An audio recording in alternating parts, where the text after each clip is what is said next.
Anybody who wants to involve automation, how do they decide when should we incorporate as part of their Wi-Fi testing? Have high efficiency. If you're doing something repetitively, then I suggest you to do some automation. What are the tools that you use? One programming language in general. What are some good programming principles that you follow in? One thing is KISS. So keep it simple, stupid, and then try. So don't repeat yourself. What are some pain points while developing an automation test plan? The biggest pain point is operating systems: iOS, macOS, Linux, Windows, Android. Talk about the hot topic in the room, AI. If AI is trained on all these things, it's going to. If a new person comes to you saying that I'm starting as a Wi-Fi automation engineer, what do you suggest them and what kind of mindset should they develop? One thing to have is empathy.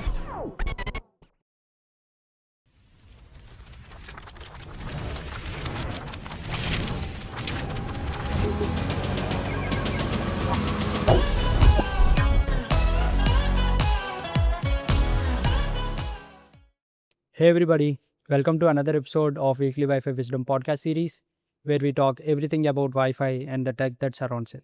I'm your host Sainath. I'm a WLAN QA engineer at Candela Technologies, and I'm really excited to introduce our guest today, Mr. Haricharan, and he's been at Candela Technologies for around 5 years, involved in various automation and development projects. So he's working as a senior software engineer, and today he is here to share all his wisdom on the role of automation in Wi-Fi testing. Hari, thank you for joining us.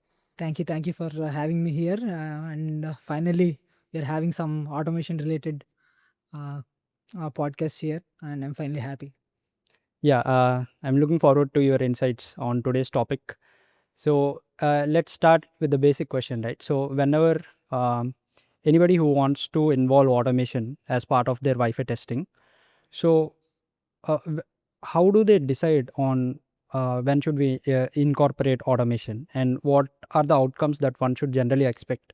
So is it speed or reliability or more accuracy when compared to manual testing? So I'd like to hear from you on this. That's a great question actually. So when I first started involving in the automation, that's the same question I asked myself. Okay. So why do we need this automation? Why do we need to automate this feature? Or why does generally automation needed, right? So let us say while you're doing some testing, if you're doing this repetitive time consuming process, or else you have some test suite that you are running for different images or different models, you want to involve automation in those type of scenarios like time consuming repetitive processes.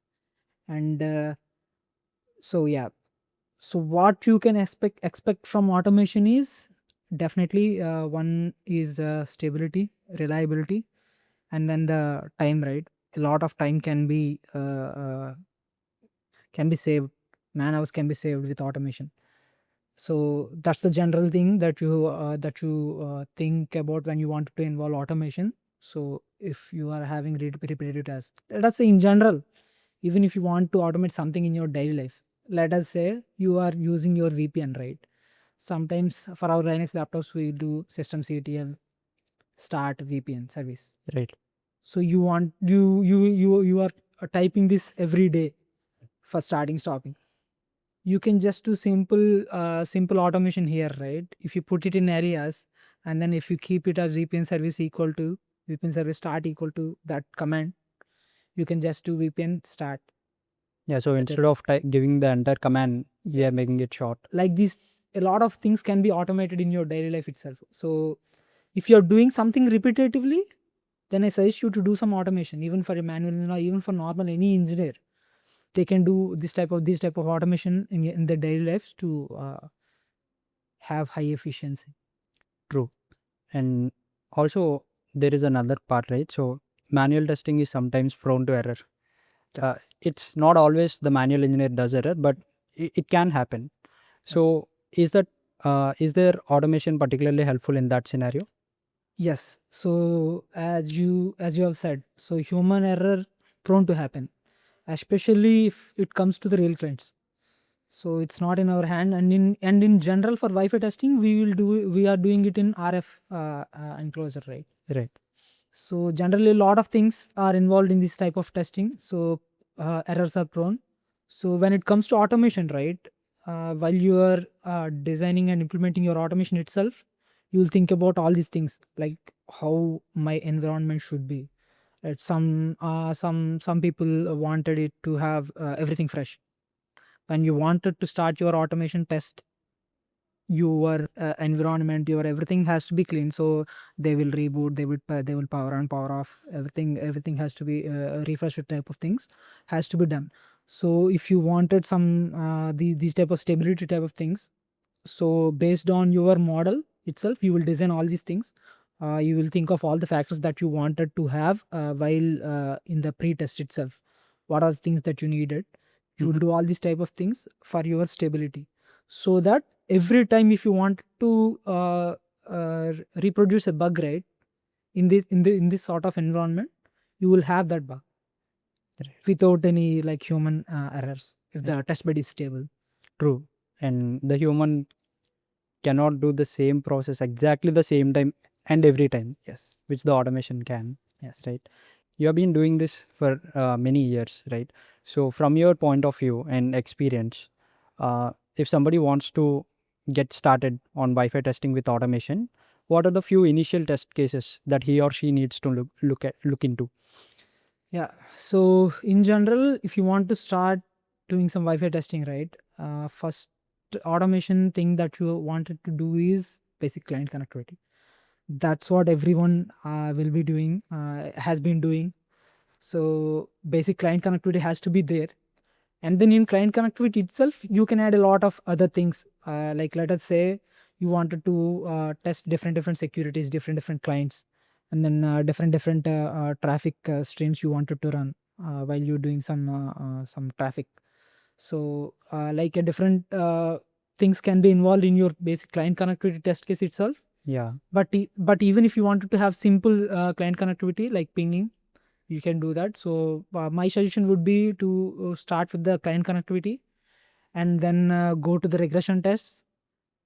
After client connectivity, you can do the performance test itself. So performance like peak performance, everything you can do. So performance related things you can automate on top of client connectivity once the client connectivity is stable. Performance and then regression tests and then critical bug type of things, bugs you wanted to automate, you can automate that. And then in general, band and channel configuration tests can also be channel switch tests can also be automated. So initially you should have these test suites, I would say. Right. So yeah, I do agree that automation helps manual engineers a lot, and it does speed up things. So lots of use cases are there, but how do you guys generally do it? So what are the tools or frameworks that you use most commonly to address most of the automation testing requirements? Yes. Okay. So in general, right, based on your requirements, you have to design your framework itself. So let us say for different customers, they have different criterias, different things that they wanted to do. So in general, we'll start with the design and implementation phase itself. So design implementation phase, you have to go through all the things that you are required, and then what are the things that you wanted. You will have that design, and based on that design, you'll go. So and then you will pick one programming language. In general, we'll pick Python, and then we'll pick the test framework. In general, PyTest or robot, whatever you wanted to use. So PyTest we'll pick, and then based on the like design itself, you wanted to have different modules for different duts or clients host, whatever the things that you wanted to have in your automation framework, you wanted to have those modules, different libraries differently. Yeah. And then the test suite, the test related, test case related, test logic, test related functions, fixtures, everything has to be in different place. So like that you will design your test framework, and then the APIs has to be there for the AP itself, like configuring the APIs. Mm-hmm. So if you wanted to have it end to end, you have to have all these planned in your design phase itself. But if you don't want to have this, because it's a time consuming process, right? You have to have all these, you have to put a lot of effort while doing the implementation and designing this framework itself. So if you don't want to have this full on end-to-end thing, like for us generally in our company, what we do, we have the plug and play system, right? We cannot have dependency on the AP. Right. It has to be generic for us. So what we did, we developed all these automation scripts irrespective of the AP or vendor. So we just plug and play. So configuration has to be done manually. That's the only thing. Like in the that's the con here. But the pro is a lot of things has been automated. A lot of things can be used for your AP or whatever the DUT that you have can be used generic, Right. irrespective of the AP.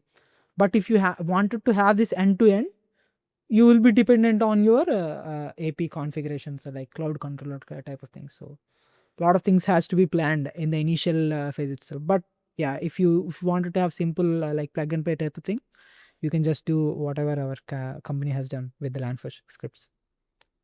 Right. So PyTest is the thing is about automation framework, right? And I also heard about CI/CD. So what are how do they differ? What frameworks versus CI/CD?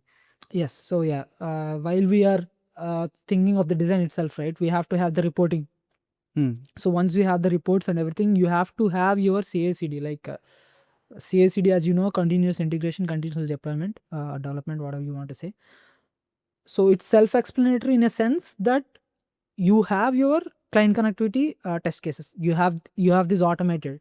You have this performance. So you want to automate performance.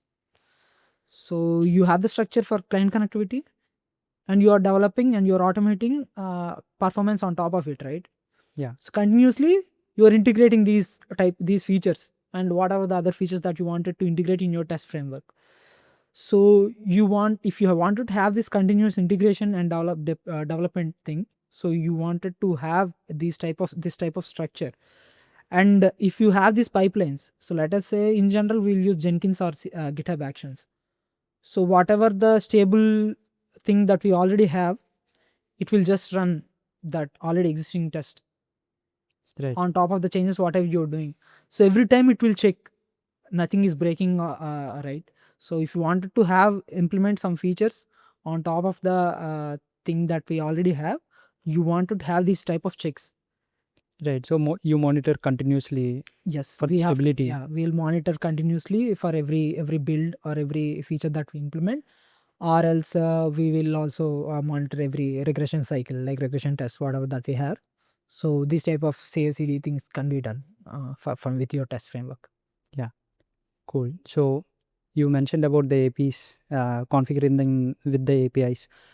So when it comes to Wi-Fi testing, it's not just the access point, right? Yes. So sometimes you may have to deal with real clients like mobiles, Yes. probably TVs, Yes. and sometimes virtual clients.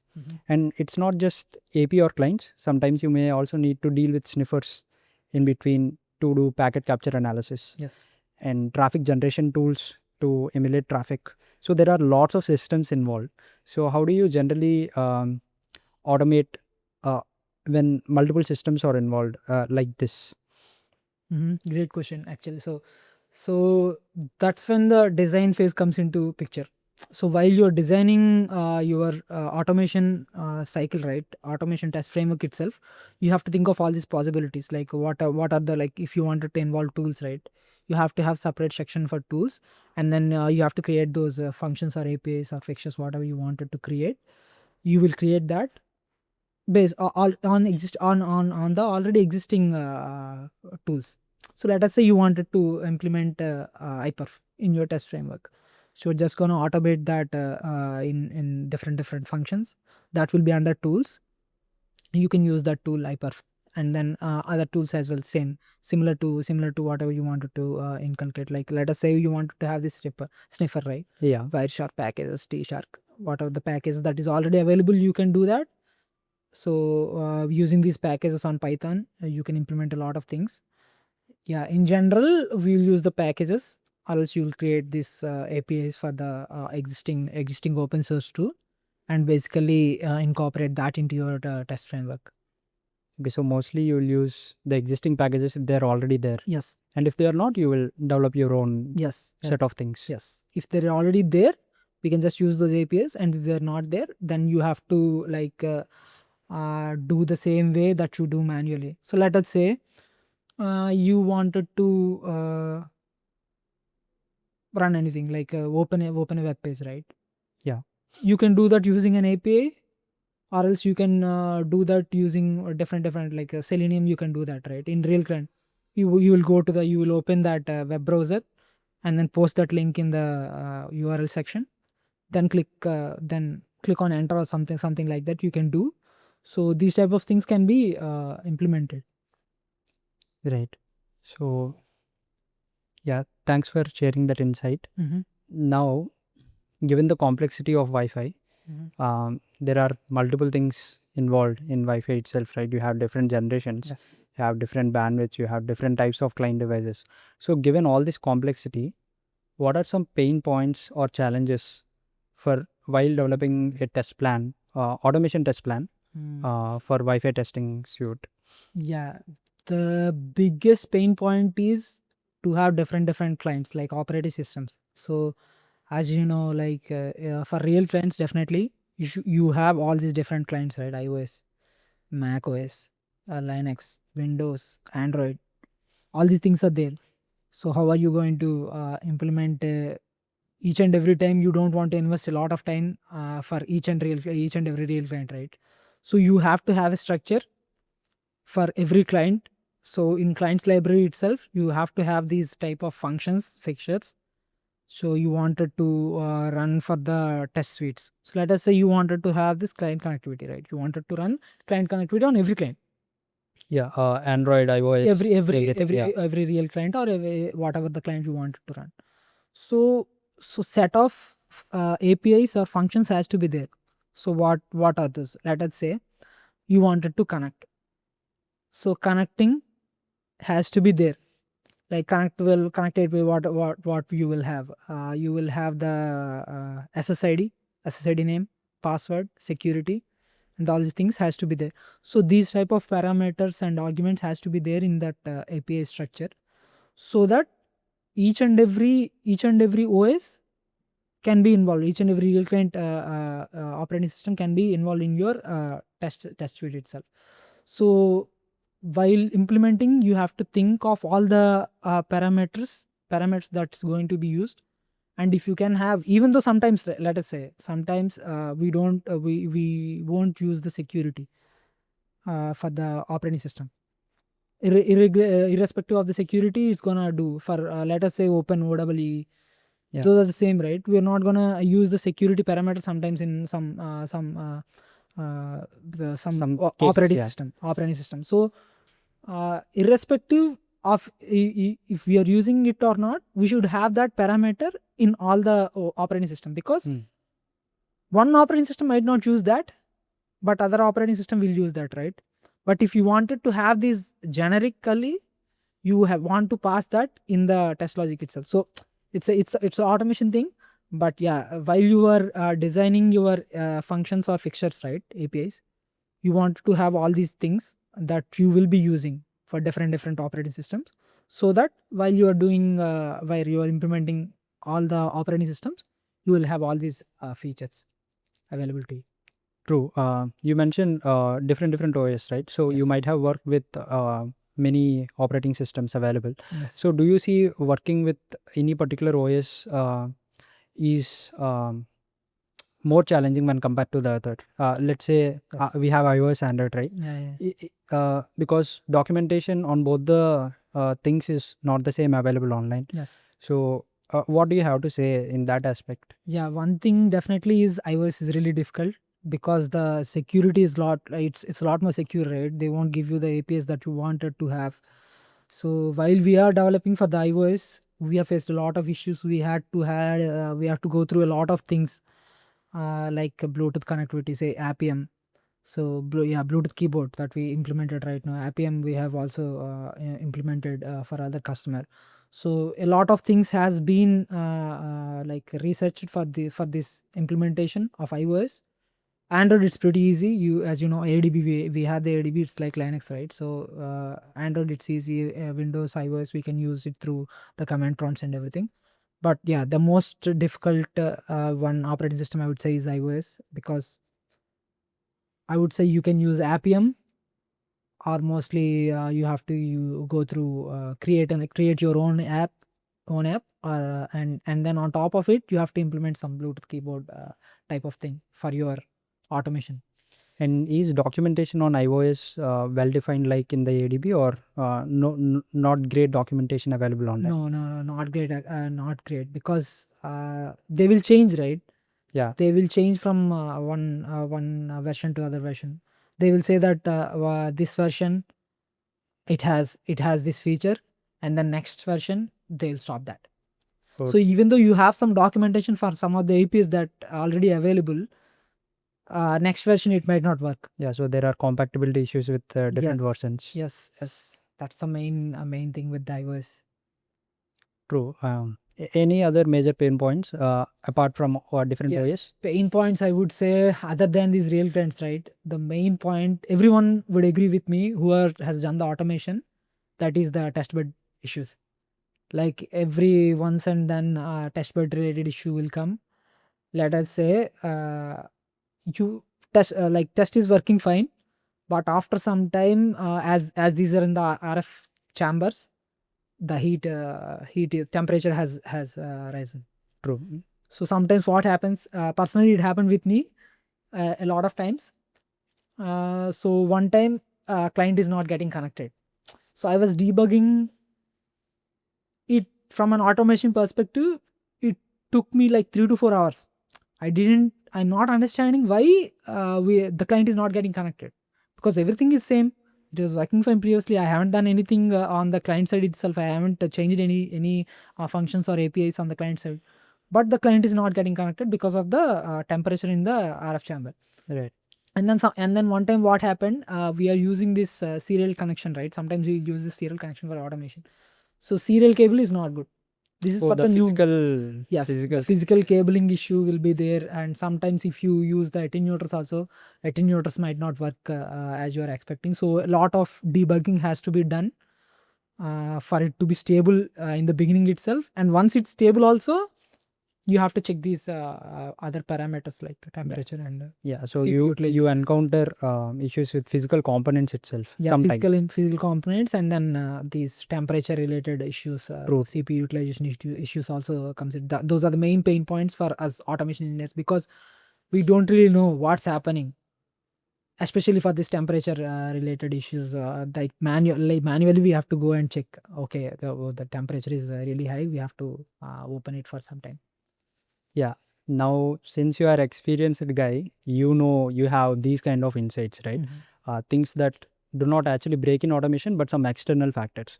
So let's say a new guy comes into your team and he wants to work in your team as part of the Wi-Fi testing automation project. How do you ensure that he understands the intention of your testing goals, and how do you ensure that he is capable of running the automation test suite? Okay, yeah. Onboarding is one of the main things that we have to do in general, because if a new guy or new someone comes into our team, they have to go through this long onboarding process, right? Some companies do lot of time they will take. They sometimes they might even take 3 months. Yeah. Just go through the onboarding process to start their main work, right? So in general, to avoid all these things, we will try to keep it really simple. The documentation on it, like let us say automating, while we are automating, right? Automating itself, every test function and every module will have the doc strings in Python itself. So doc strings has to be comprehensive and easier to understand. The code itself has to be in such a way that it's easier to understand for a new guy, but the doc strings documentation has to be there, so that everyone, even if a new guy comes in, it should be easier for him or her to understand and implement the next things. And then in general, if they can have some knowledge sharing sessions from the seniors or peers, right, whoever is already working in that will boost their progress, like giving a heads up, right? So yeah, onboarding documentation has to be definitely there, and then readme for every every file that we have in every main files that we have in GitHub will also help a lot. Yeah, so Especially sorry to interrupt. Yeah. For me, when I first joined, right, we didn't have these type of documentation because we're a young team, right? We are not spending that much time in the documentation. And in general, for software developer or automation engineer, we don't want to spend time in the development documentation. But if a new guy comes in, documentation definitely has to be there. Or even for a manual engineer, if they wanted to come into automation, right, they have to have some proper understanding. So for that documentation, and then the same structure, if you follow the same structure that you're following from the beginning itself, it's easier for everyone to understand. So if he sees the client connectivity part, and then the same structure is followed for the other features itself, it's easier for him to understand. Yeah, true. The script definitely has to say what it is meant to do, Yeah. so that it makes everybody's life easier, Yes. right? Yeah. So you mentioned about documentation as part of onboarding, or let a newcomer understand what the script intention is to do. But what are some good programming principles that you follow in general and you would suggest to others as well? So one of my mentors, I have taken these things from him actually. So 3 things I have reminded myself every time whenever I'm automating, right? So one thing is KISS. It so keep it simple, stupid. So you have to keep it very simple so that everyone can understand why you're automating anything. So keep it very simple and stupid so that everyone can understand. Stupid then in the sense, even Stupid in the sense not everyone can understand, right? Let us say, especially in the Wi-Fi industry, we are not generally educated on Wi-Fi itself when we're first coming into the industry. So we don't generally know what's happening with the Wi-Fi scenarios and everything. So even for a not so knowledgeable guy, right. you have to make them understand that okay, this automation thing is for it, this Right. scenario.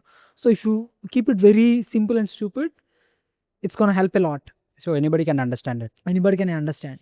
So you have to have that principle. That is very good thing. The KISS one, and then dry. So don't repeat yourself. So while you're automating, right, you don't want to repeat yourself. The code reusability should be there. So don't like use same thing in different places. You can just keep a function like that. Instead of copy pasting same block multiple times. Yes. Okay. So let us say you wanted to have this client connectivity, you are automating this client connectivity, right? You don't want to use the same code in different operating systems. So every operating systems has to have different functions, but you don't want to repeat the same test logic in different test suites like that. So don't repeat yourself. That is one of the second principles that we should follow. And then coming to the other thing is encapsulates what varies. So if you think that we are going to change it in the future, one of the thing in a big function or in a big feature, so keep it separately, so that if in the future if you wanted to change it, right, you don't want to change the whole feature or whatever that is already there, just changing that function itself. So these 3 things I have taken from my mentor, one of my mentor from our customers, and I'm implementing that. I think these are some of the great things, but other things can also be involved, but that will stay on the customer or company itself. So you wanted to have separate things.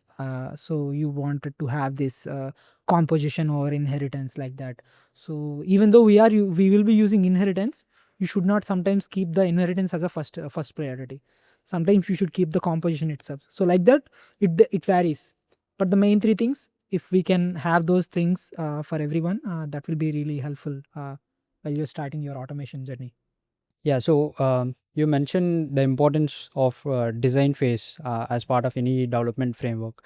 So now, can you tell us the list of steps involved from design phase to actual deployment, where you deploy your automation framework in GitHub or whatever the tool that you are using? So what are the various stages involved in this entire process? So I'm gonna walk you through the process in general, like how we automate a feature. Okay. So you have all the design already implemented for the client connectivity. Let us say you are coming up with a new feature. As a Yeah. manual engineer, you wanted to implement on the API, right? So you are going to come to me, automation engineer, saying that I wanted to automate this.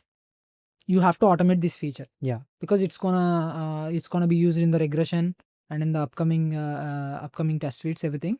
A lot of testing will be done on this feature, so I wanted you to automate it. So you have said that, and if that feature comes to me, what I need to do is, as an automation engineer, I have to ask you a lot of questions, because whatever the understanding that you have, I might not be having, Right. because I haven't really tested it, right? So I have to ask you a lot of questions involving with the feature. Like what are the things that needed? Because I have an idea on the implementation that I've done already existing framework. So I would know what questions I need to ask from the automation perspective, and in general, which tools, how are you testing the feature. So I will be asking you what are the tools that you have used, and can we use the existing tools that is already there, or else for this feature this particular tool only needed. Like that, if you say, so the communication has to be happened with the particular stakeholder or the feature. So a lot of questions will be asked in the initial like let us say implementation design phase for the feature, so that once I got all the answers for my questions, I would start with the automation. Initial communication, and then while implementing, if we can communicate with the stakeholder, that can be done. So that will be helpful for the while we are automating the process. And then tools integration has to be done. So whatever the tool that is implemented for the testing feature, so we have to integrate that tool into the test framework.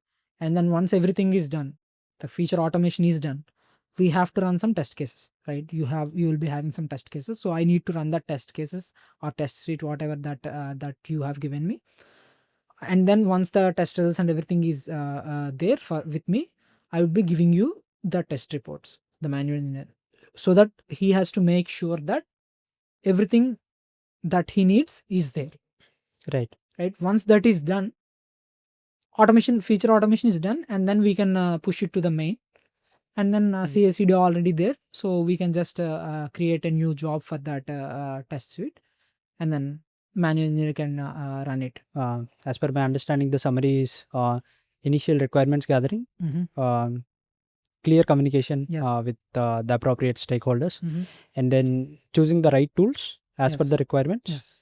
And then you start developing the feature. Yes. And while developing also, if you have questions, you need to get back to Yes. the concerned person after the clear communication and deciding of tools. Once the framework is developed, you do some probably dev testing and then some dry runs. Yes. So once everything is set, you push it to the main and then deploy. That's it. That's the general process that we do for automating any feature. Great.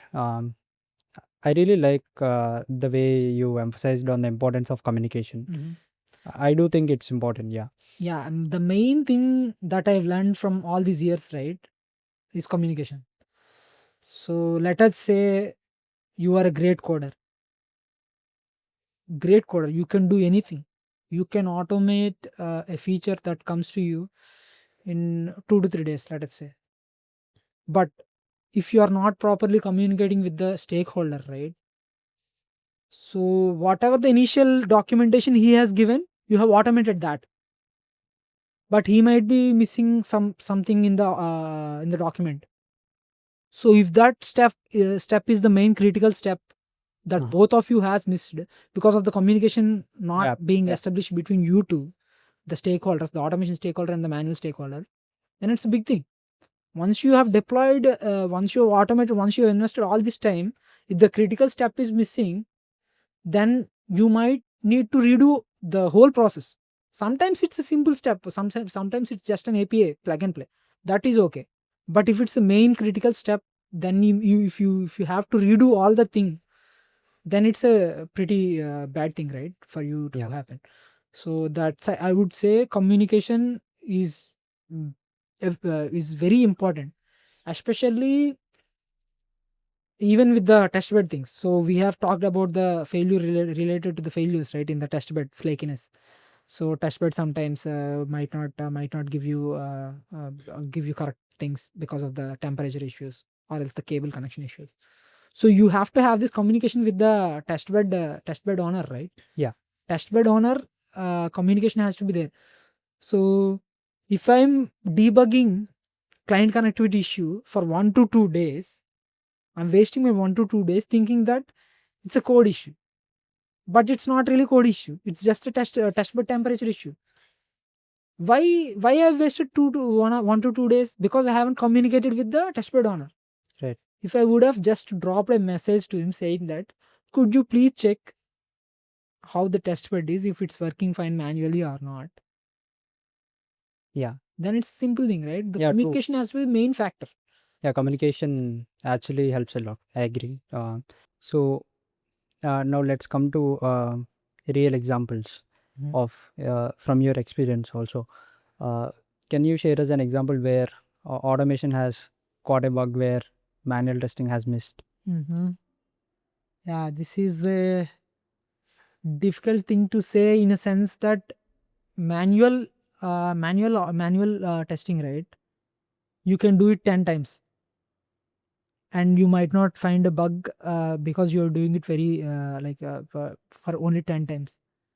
But for automation, once you have the automation, let us say client connectivity, we'll take client connectivity itself as the base. When you are doing client connectivity for 10 times, you might not get a bug. Subtle things like let us say CPU utilization arises after like 1,000 times. You have put your nightly test, you have this automation ready, so you have triggered a nightly test saying that it should run for 1,000 times. Yeah. So in that 1,000 times, automation might pick at the 890th time or something like that. At that what so CPU utilization has risen, or the memory temperature, thermal temperature of the AP has risen for certain amount of. So the subtle things you can get through automation, because you won't be getting this from the manual. Yeah, stress specific things are tough to stress, execute manually. yes, stress specific things I would say. And then other thing is regression. So you will be doing these regression cycles for 3 months, right? Based on your company rules. So if you are doing it for 3 months, the regression cycle.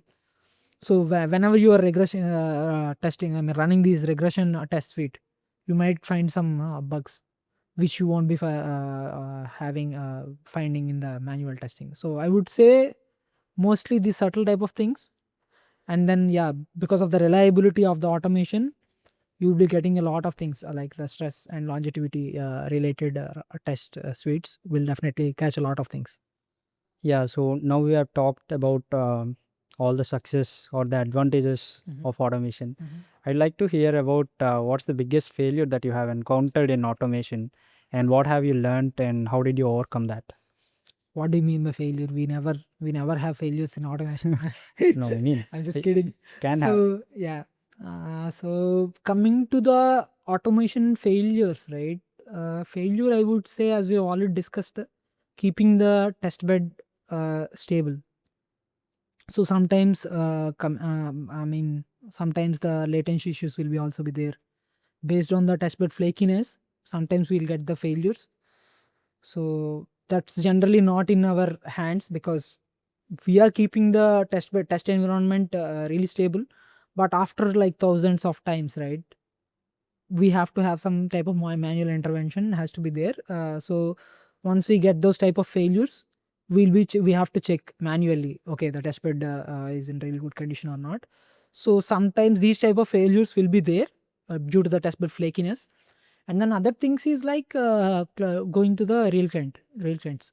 So real clients, sometimes they perform differently from what we expect, right? So based on the versions itself, so we have to automate. So for especially for the iOS, right, for sometimes for every new version, we have to change some of the APIs that is already existing or functions. So these are the failures that we generally encounter. But other than that, I would say we are doing a pretty good job. Okay, great to hear. So mostly your failures come from the physical testbed side of issues or the OS compatibility side of things. Yes. And then other thing that we have faced is this new MLO feature, right? When this MLO came into picture, so our team has automated the MLO and non-MLO thing. And then our customer, like whoever we are working for, so they were also implemented the SLO feature. Yeah. SLO has a subtle, like a little bit different from the non-MLO. So what we thought initially was, we thought non-MLO and SLO are the same. So like that we have implemented, but when the SLO they have kept for one model, they have kept SLO as the default. So we have to have some sort of changes in the API structure itself. Okay, sometimes failure Sometimes also feature comes from feature understanding itself. Yes, feature dependency will sometimes be there. So yeah, I think we would have avoided that if we had proper communication while the design itself. But that will also like dependent on the developers itself, right? Sometimes it's not really fixed that we are going to implement like this, right? So in the beginning itself, they can't say like this is what we wanted to do. So if they say that in the beginning itself, we can automate the structure based on that. But if we are going to change, some of the features going to change, right? So basically, we have to adapt to that features. Yeah. And you've been involved in various projects, right? So of course, I do not want to name you the customers or the projects that you are involved. Name them if you can, but I'd like to know what's the most technically challenging Wi-Fi automation project that you are involved on, and what makes it so complex. Yeah, I would say so. When we started, right? When I started in Candler, we started with the open Wi-Fi that we have. Tip That's open, open source. yeah. That's open source. So we have started with that PyTest framework. That's in that we have been scaling a lot of test cases, right? So a lot of test cases has been scaled in that. So we have a lot of test cases already present right now. When we first started, it used to be around 200 something like that, and then we increased it to 2000 something. Yeah. So my main difficult thing we were doing it was with the other project. So we have implemented this performance test, right? Performance test in a sense, rate versus range. So rate versus range, while we are doing, lot of factors has to be considered. So attenuation will be there, so and then clients will also be there. So you will be having a server and a client, right, for you to run your IPR or something like that. So client OS can be different, server OS can be different. You want to have your Wi-Fi to LAN to Wi-Fi to WAN, something like the different test cases can be implemented. So all these factors has to be considered for this performance test itself, one test itself. In the beginning phases, we have considered the OS and everything, but some of the some of the test beds, right, it will have different attenuations for different test beds. So we can't really say that this is the failure case. So client disconnection can happen at different attenuation for different test beds sometimes. So considering all these factors, I would say for now, performance this rate versus range, we have mostly faced some difficult scenarios. So we have to communicate with all the test engineers, all the stakeholders, like how they wanted us to automate these type of things. So we have automated based on that, and it's still every time we have to improve on top of whatever we are doing. So that I would say one thing. And then yeah, other in general, like the real clients itself. So yeah, especially when we are doing it for the all the customers, right, when we are integrating with the LandForge itself, so we have faced a lot of issues. So real clients integration, interoperability, that is one of the most difficult things, I would say, in the Wi-Fi testing automation. Yeah. So again, I think the most challenges that you have faced are almost coming to real clients and the physical test bed Yes. setup issues. Yes. And now, how should one estimate the ROI, return on investment, Mhm. from an automation perspective, right? So, how do I say that my automation is really paying off? Yes. What are the metrics that you generally look for, saying that your code is doing well? Yes. Yeah, that's a great question that every automation engineer should ask themselves. So let us say I'm automating something, you're automating something, but if it's not being used, then there is no ROI, right? Yeah. So every time I would say if you are implementing or automating a new feature, you have to ask this question, like, is it really going to give the ROI whatever the time that you're investing in that? So let us say I have automated a feature for 1 month. In 1 month, I have automated a feature on the test framework itself. So 1 month I have invested, and then for one test case, let us say it is taking 1 hour time, like a PDFS type of scenario. We can consider, right? PDFS test case is a big test case itself, so it will take a lot of time in general for manual execution itself, and then for automation itself it's going to take a lot of time. So let us say manually you are able to do it in 40 minutes, and as automation involves a lot of factors, it is taking a little bit 15 minutes more than what the manual execution is taking, right? Then it's a negative thing. Why? Because you have spent 1 month of development time. 1 month of development time, and still we are Yeah. getting 10 to 15 minutes more than manual execution. True. This is one of the factors that we have to consider. And the main other thing is like how many man hours we are reducing a feature. So same feature, same feature, if it's taking 30 minutes for us to execute through automation, Yeah. then then I'm saving, let us say for one test case I'm saving 10 minutes Yeah. of testing. If you have 100 test case, 100 into 10, Yeah. simple. Yeah. So like this amount of time I'm saving, and then this is just considering the general test cases. If we involve the nightly test runs, if we involve different images, different AP models, we have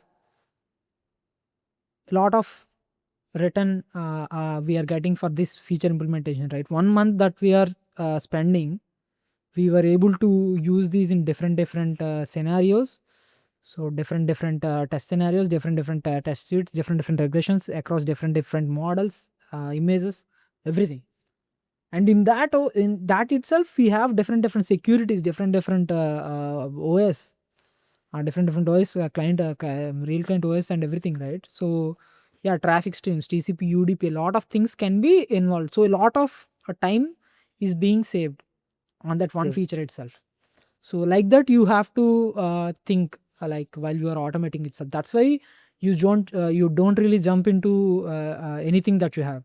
So let us say some test engineers saying that I just wanted to automate this. Like I'm using this graphing for the logs every time. So please automate this. Yeah. But you have to think, is it really useful? Is it going to really save engineers time, all the engineers time? Yeah. Not even for one. If it's only useful for you, then you should automate it, like in a general sense, because as a company we have to think of whatever the investment that we are making in the automation, we have to get a lot of value from it. True. So a lot of factors goes into picture while you are implementing or automating these features. Yeah. So man hours is one key aspect that you look into. Yes, While very- assessing the return on investment yes, for yes, automation. that's the main basic thing that you're going to do as a general automation engineer. But if you are coming from a management perspective, there will be a lot of things involved, because the models, images, and everything, right? Yeah. From the development perspective also they will be thinking. So a lot of things will be considered from the management perspective as well. True. Great point, I would say. From the execution time. Yes. So it's, I agree that it's not worth the effort if Yeah. automation is taking more time than manual. Yes, in Test the especially in the initial phases, right? Initial stages of our career, we won't be able to differentiate between what we should automate and what we should not. Yeah. So if anyone comes to us and say that please automate this, we will automate that, Yeah. because we think that okay, this is useful to the engineer. Why don't we automate that? But if you come outside the box, right, and then see on a bigger picture, you are investing that much of time for only one engineer, then it's not really useful for the company. Yeah. So like that you should think.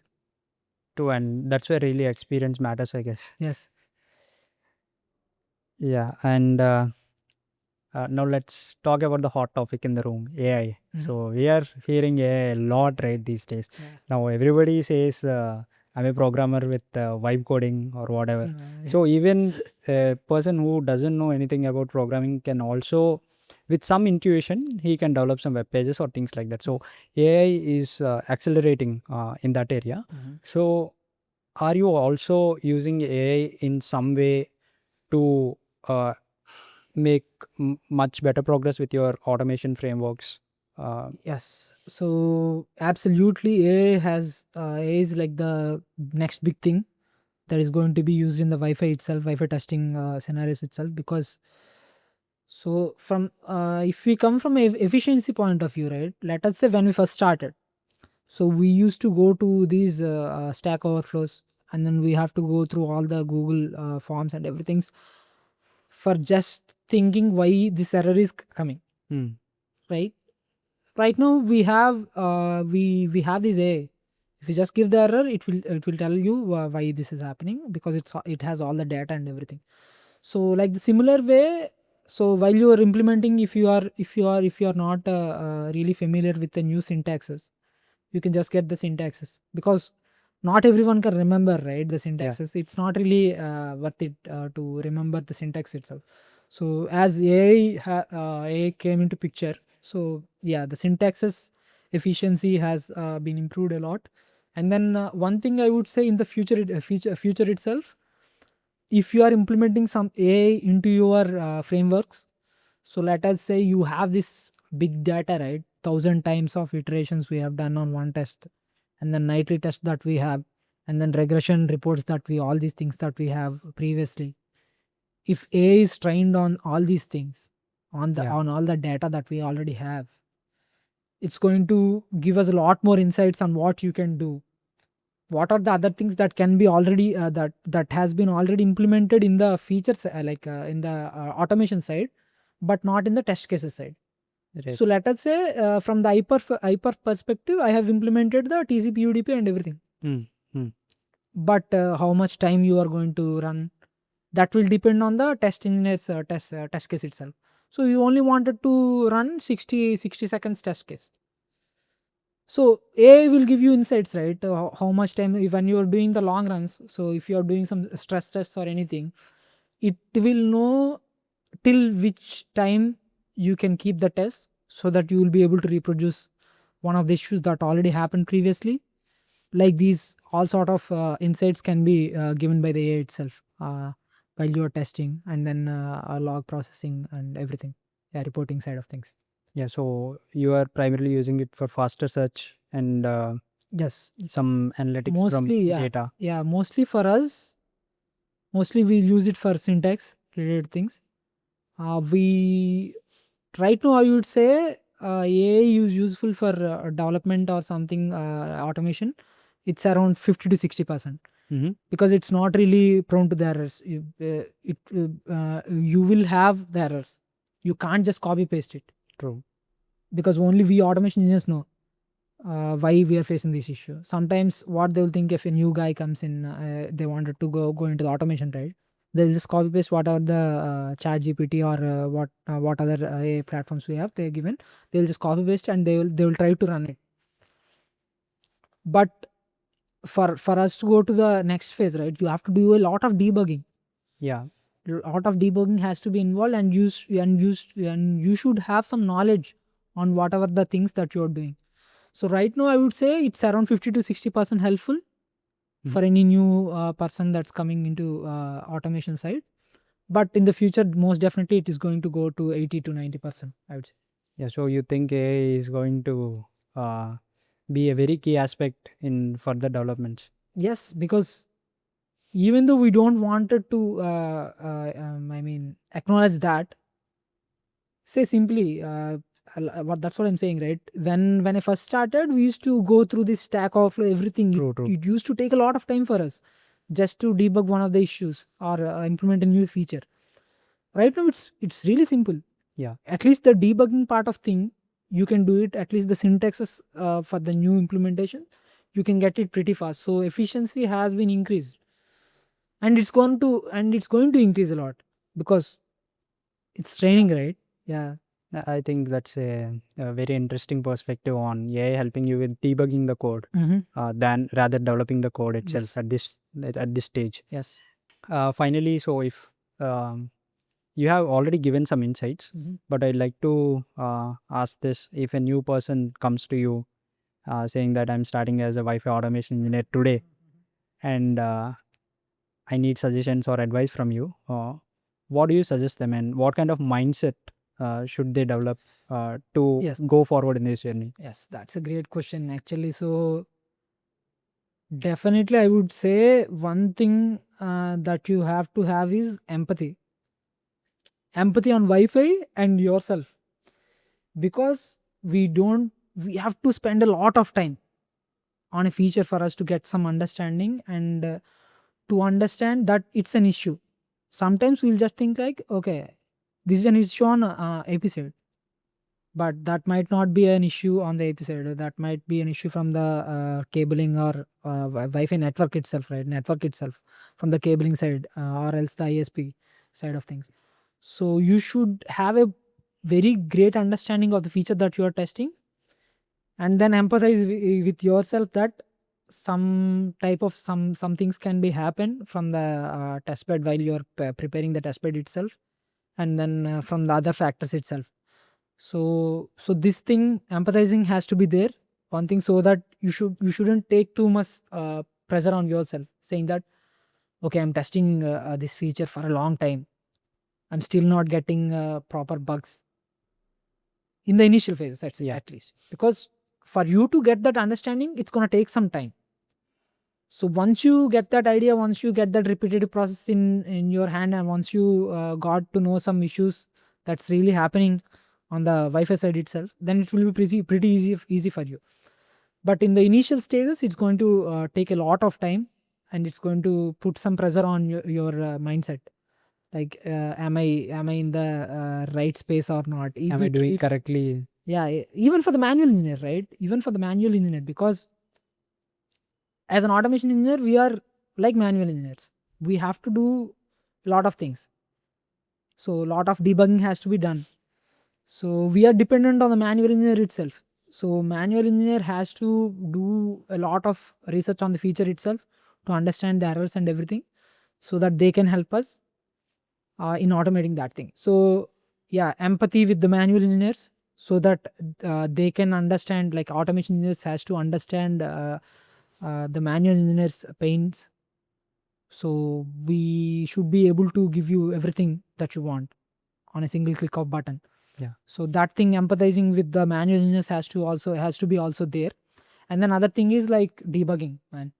That's the one thing I would say. You will be debugging for 10 to 15 hours one day itself sometimes.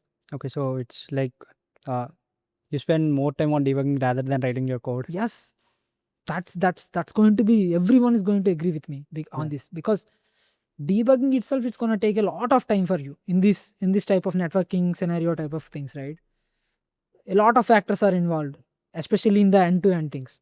A lot of things has to be verified. A lot of things, a simple normally, even for the coding itself, if you take out a comma, or if you have slash in your passing or something like that, it's gonna impact. So you have to do a lot of debugging in the coding side itself, and then you have to have some sort of debugging knowledge in the networking side of things as well. Like the same way manual engineers do. You have to have some knowledge on the debugging. So a lot of debugging has to be done. So these two things. So you have to have empathy. Go sometimes, if you wanted to have some break, take some breaks in between, because you have to spend a lot of time on these features testing and everything. And then yeah, debugging takes a lot of time for us test engineers. Yeah, so these two are very key skills that you would say suggest anybody coming new. Yes, because everything other than these two is already there for the new people. Engineer, yeah. Yes, everyone, the college graduates, right? They have all the knowledge that they wanted to. They can do a lot of coding problems. They can solve very with time efficient manner, space efficient. Everything they can do.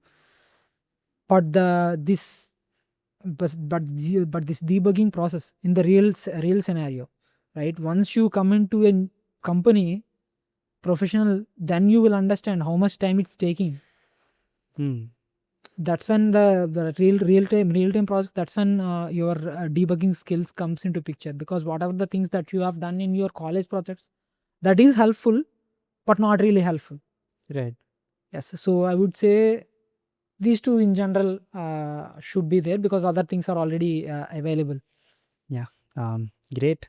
So yeah, we are done with the questions for now. So if you'd like to address our audience who are watching for automation aspects on the podcast side of things, you can address. Then we Yeah, can conclude. so I would say automation in a sense that sometimes everyone's coming from a perspective that they wanted to develop something, right? Every engineer, every computer science engineer, or everyone who is doing the coding, they wanted to develop something. That's the first thing that comes into their mind. So if you wanted to do some automation is like a different thing where we are helping the test engineers. So that you should keep in your mind, that we are really helping the product, in a sense that we are finding the bugs that manual engineers might not find. So we are giving these capabilities to the manual test engineers in making the product itself better. So if you keep this in mind, and if you think this is aligning with the values that you are coming from, then automation is definitely a place for you, and it's going to grow. Like I feel like manual engineers also will be going to the automation with the AI available. So I would say every manual engineer, or someone coming from a software side, if they wanted to help with the automation, they should have some thinking like this mindset for the testing improvement mindset. If they can have this, then it will be really helpful for the company that they are going to. Yeah. Yeah, so great. I think we have got some very good insights from Hari today, and hope you guys enjoyed the today's podcast. And if you like the podcast, please like, share, subscribe. And if you have any questions for Hari, please list them in the comments. So that's all for today. Thank you so much for watching, and please stay tuned for the upcoming episodes. Thank you very much. Thank you.